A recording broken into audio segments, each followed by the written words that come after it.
Today, we're going to talk about the connection between perfectionism and procrastination. Yeah, when I initially say that, you might think those two things don't go together. And if you think that, you're in good company. The first time I heard this concept, I had some questions. Initially, you might think, well, if someone's a perfectionist, they do things perfectly or try to do things perfectly, or at least look perfect from the outside. Procrastination doesn't fit into that mold. If you do things perfectly, you don't procrastinate. However, let me assure you, you do. Because the issue is things have to be perfect. So if you're going to do them, they have to be perfect.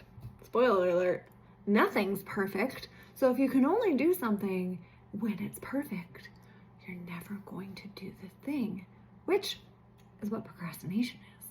We don't put things off for funsies. Most of us know if we procrastinate, we're going to feel more stressed because not only are we stressed by the thing we have to do, we are now in a time crunch.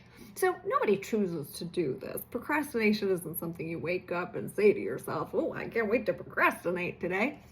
Nobody does that. However, if you hold yourself to really unrealistic standards, such as I have to do everything perfectly, you're going to feel paralyzed. Ask me how I know.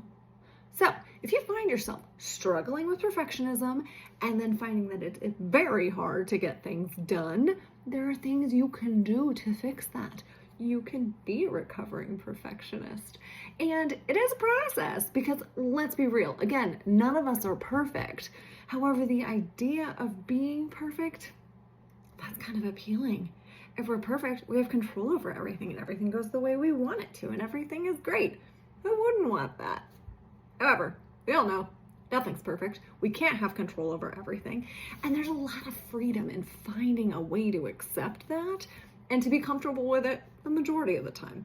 I don't think anyone is comfortable with the idea of being out of control. However, when we find ways to control things we actually have control over, we don't find ourselves spinning our wheels. You can find yourself exerting all the energy you have trying to control the uncontrollable. So then those things that you can control, you got no energy left for that.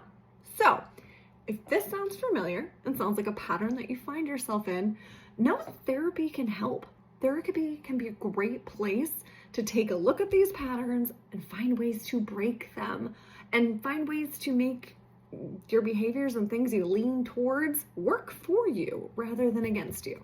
So if you're ready to break the cycle of perfectionism and procrastination, reach out to Carolina Counseling Services.